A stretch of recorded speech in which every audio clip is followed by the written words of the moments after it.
I'm a Protestant. I'm looking into Catholicism because I haven't really had a home church in quite a long time, and it's been a few years of a kind of a spiritual journey that I've been on, and I really want to find the best way to follow Jesus and to be at peace spiritually. But I find myself being like really overwhelmed by Catholicism, and I just wondered, what advice do you guys have for me, and can there be simplicity in Catholicism?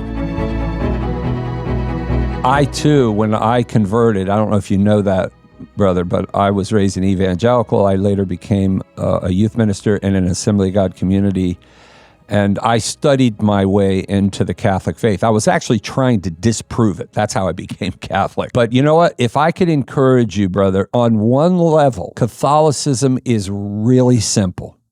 Believe in Jesus and follow his church.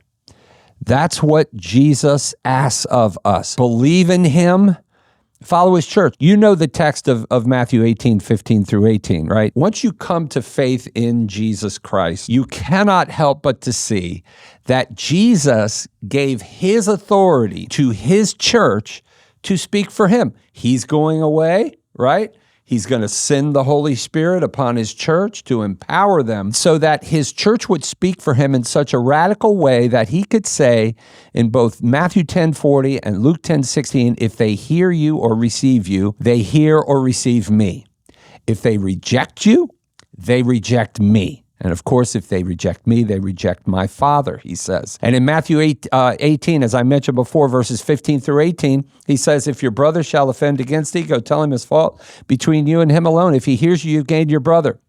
If he will not hear you, take one or two with you, that in the mouths of 2 or 3 witnesses every word may be established. If he will not even hear them, tell it to the church. And the one who fails to hear the church is to be as a heathen and a publican. For whatever you, that is the church, whatever the church binds on earth is bound in heaven, and whatever she looses on earth is loosed in heaven. And it really is that simple. Now, unfortunately, what complicated things, my friend, was a little over 500 years ago, when some men, namely Martin Luther, John Calvin, Knox, Zwingli, and down the road we go, decided they knew more than the church, and they started their own churches. And today we have literally thousands of them confusing every issue concerning our Catholic Christian faith. Unfortunately, because of that confusion, I was left in a situation kind of like what you are, and I had thousands of denominations, and oh my gosh, who's right and who's wrong. And I went through the agonizing study of years weeding through, and I came to the beauty of our one holy Catholic and apostolic faith, and realized, of course, that Jesus didn't establish the Baptists and the Lutherans and the Anglicans and all the rest. These are all started by men.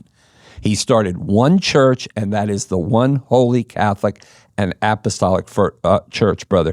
It really is that simple. And we can spend our lives, my friend, diving deeper into that one holy Catholic and apostolic faith. But if you start right there, it's very, very simple.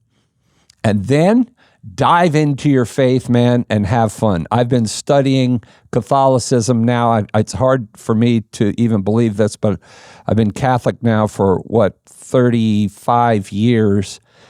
And I've learned a lot, but I realize I'm only scratching the surface because the faith is so rich. So don't get confused by those two realities. You can study the Catholic faith for 500 years, and you've still got a million years more to dive into because it's that rich, it's that deep. But what's required for you to believe in Jesus, and that he established his one holy Catholic and apostolic church. And of course, that includes, the creed, the dogmas of the faith, the doctrines, all the infallible teachings of the church. On one level, it's simple. Believe in Jesus and his church, and then dive in.